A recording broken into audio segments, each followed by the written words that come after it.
toxic cloud that wraps together all of humanity. As with every war, the goals are always the same: divide, conquest, and destroy. The only difference is now, the weapons are not guns or bombs or missiles. They're called spread, BCE, swap, austerity, fiscal compact, ESM, credit rating, and many more. They're equally strong weapons of mass destruction. But it's the army of the finance speculation, the one who strangles the economy, the one who harasses the democracies, the one that makes us scared slaves, the one that imposes a lifestyle upon all of us that we don't like. It seems we're watching the dawn of a new era, a period where discoveries in all of the different sectors of science and medicine should have allowed an easier life for us, to have defeated all the diseases and world famine. We would all have had far more free time because the machines would have worked for us, but it hasn't gone that way.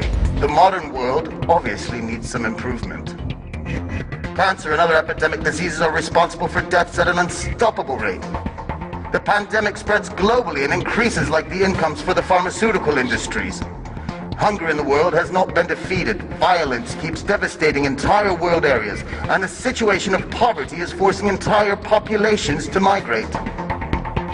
The United States are just like the old and beloved Europe, where the social differences are getting wider. Rich people are becoming more rich. The middle class is being pushed towards poverty, and the lower class spirals uncontrollably towards misery. America is still under the crisis path of subprime mortgages that definitely undermines the last bit of security in people, and instead has generated a negative domino reaction overseas. On the other side, the European side, the EU states themselves are so strangled by debt balance sheets that a big part of the state income is destined to pay just the interest without any possibility to reduce the debt itself. America and Europe should have been the ones supported by the rest of the world. Instead, they have been crushed by the most powerful financial crisis in history, which has brought social and cultural implications still to be fully understood. Are we so sure that the American and European situation had different origins as the media wants us to believe? Or instead, are they just two faces on the same coin? Maybe it's the final attack for the world supremacy from an entity that doesn't have a flag or state or affinity. The New World Order, the one of finance, which has slowly taken control, taken it away from the politician, which has in turn become a slave to the system. Nobody tries to raise their voice. No single representative of the sovereign population dares to speak up. But I will. We have to reclaim the power, to snatch it away from the powers of finance, the finance that magically creates money from nowhere. We must instead give it back to the citizens of the economy in the name of prosperity, wealth, and freedom. No political leader will ever say that money is being printed in a private institution. However, the European Central Bank is private, and the American Federal Reserve is private. And yet, the banks flutter on nothing. You must know that if tomorrow all the owners of bank accounts and other deposits should arrive in the bank to take away their cash, only the first 3% could be satisfied before finishing the cash money. Don't believe me? Have a look at what Cyprus is facing now. More countries are destined to follow. Maurice Allais, winner of the Nobel Prize for Economics, wrote in 1999, "The actual money creation from nowhere, operated by the bank system, is identical to the creation of money by forgers. The results are basically the same. The only difference is who gets the profit of it." More than 80 years ago, Bertolt Brecht wrote in Santa Giovanna di Mascelli that it was more criminal to establish a bank and then rob it. Aha! Now there's a true prophet. At the time, the weapons of mass destruction were not yet created by finance. Which ones? Well, between the lies and the misleading, all at the service of finance, the choice is huge. The ESM, for example, is the European mechanism of stability. Or is it?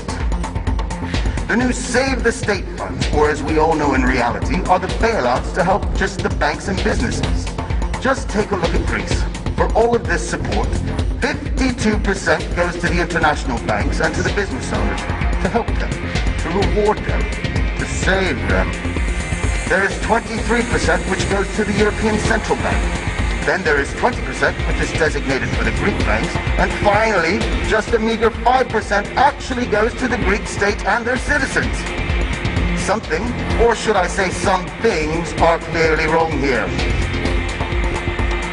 You must understand something. The user is only afraid of one thing, which is that his client will die. The user has to constrict them so he can make them a slave, but the client doesn't have to die. I'd like you to keep in mind something very important, which is when all of us are asked to tighten up the belt, is Europe asked to do the same? This is bullshit.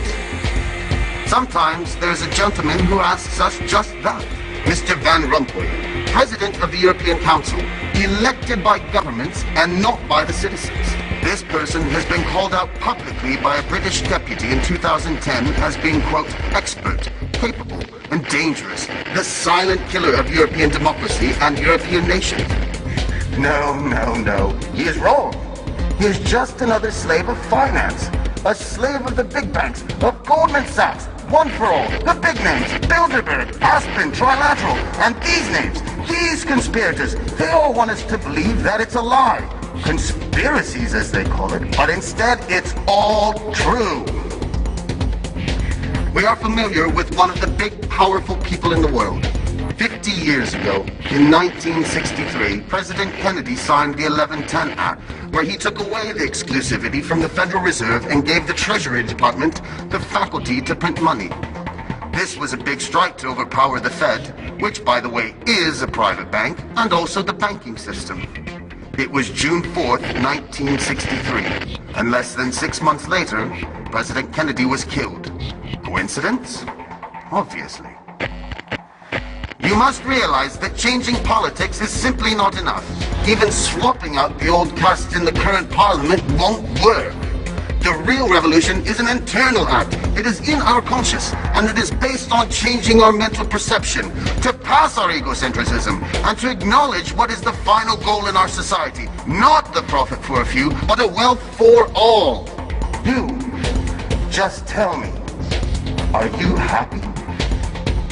So, from this moment, since the finance started the war, I declare to the men and women of power, so big, so few, so timid, with what weapons shall we fight back? With the power of information, with communication, and the sharing of my knowledge, with all of the people in the world rising up as one voice. Now, they know that I know, but now you know as well. My friends, happiness is freedom. Freedom is still in the distance, but the choice has been made.